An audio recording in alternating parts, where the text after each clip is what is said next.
네, 대선이 100일 앞으로 다가온 오늘 여야 주자들 지역 행보가 본격화됐습니다. 더불어민주당의 이재명 대선 후보는 나흘째 호남 민심 잡기에 주력하고 국민의힘의 윤석열 후보는 선대위 가동 이후 첫 지역 일정으로 충청으로 향합니다. 국회 취재기자 연결돼 있습니다. 부장원 기자. 네, 국회입니다. 네, 이재명 후보 3박 4일 호남 일정의 마지막으로 오늘 광주를 찾았죠. 그렇습니다. 오늘 오전 9시 광주 김대중 컨벤션 센터에서 전국민 선거대책위원회 회의를 열고 나흘째 광주 전남 민생 탐방을 시작했습니다. 내가 이재명입니다. 국민이 이재명에게란 회의 이름에 걸맞게 온오프라인 참가자 200명과 함께했습니다. 대선 D-100일을 맞아 다양한 이슈에 대한 견해를 듣고 현장 토크도 진행했습니다. 이재명 후보 거듭 반성과 쇄신을 강조하면서 오늘부터 경제와 민생 대통령이 되겠다고 다짐을 밝혔는데요. 들어보시죠. 공식 유튜브 채널인 지금 이 순간부터 저의 목표는 오직 경제 대통령 그리고 민생 대통령입니다. 국민의 지갑을 채우고 나라 경제를 성장시키는 데 모든 역량을 집중하겠습니다. 회의를 마친 이재명 후보는 이후 조선대학교를 찾아 광주 지역 대학생들을 만나 대화를 나눌 예정이고요. 점심에는 광주 동구에 있는 한 식당에서 5.18 관계자들과 오찬 간담회를 갖고 오후에는 영광 터미널 시장을 방문해 지역 상인들과의 만남을 끝으로 나흘간의 호남권 메타버스 일정을 마무리합니다.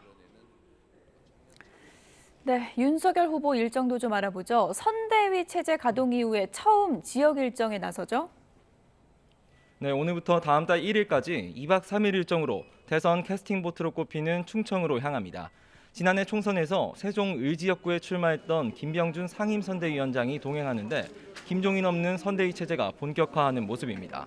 윤석열 후보는 출발에 앞서 주재한 선대위 회의에서는 대선 100일을 앞두고 승리의 대장정을 시작하겠다고 각오도 밝혔는데 들어보겠습니다. 역사를 보면 충청은 늘 캐스팅 보트를 쥔 지역이고 대선의 승부처였습니다. 중원인 충청에서 정권 교체의 신호탄을 쏘아 올리는 것을 시작으로 승리의 100일 대장정을 나서고자 합니다.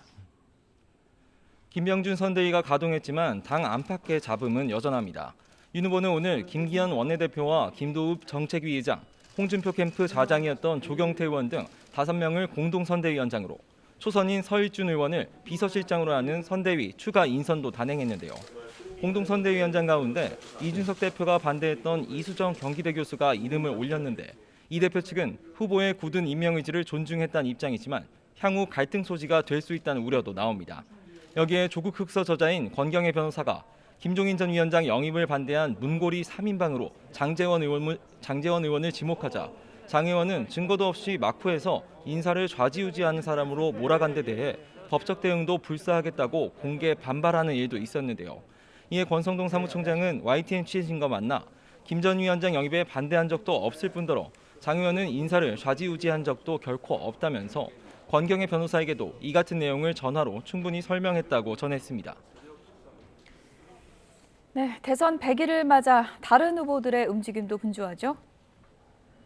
네, 정의당 심상정 대선 후보는 오전 9시 반 국회에서 선대위 회의를 주재했습니다. 이후 오전 11시부터 파업 중인 금속노조 주얼리분의 주얼리에스의 안양사업소를 찾아 현장 간담회를 갖습니다. 사측의 위장폐업을 규탄하며 농성 중인 노동자들을 만나 노동자의 삶이 선진국인 나라라는 기치를 강조할 계획입니다. 국민의당 안철수 후보는 오전 9시 반 국회의원회관에서 미중 패권 전쟁 시대 과학기술 패권 국가로서 우리나라의 전략을 논의하고 유튜브 채널을 통해 지지자들과 소통할 계획입니다. 제3지대 후보로 출마해서 신당 새로운 물결 창당에 나선 김동연 전 부총리는 오전에 경기 지역 출입 기자들과 한국청년회의소 단원들과 잇따라 간담회를 갖고 오후에는 경기도당 창당 발기인 대회를 갖습니다. 여기에 손학규 전 바른미래당 대표도 오늘 20대 대선 출사표를 던질 계획으로 알려졌는데요. 네 번째 대권 도전에서 손 전 대표가 어떤 각오를 밝힐지 주목됩니다. 지금까지 국회에서 YTN 부장원입니다.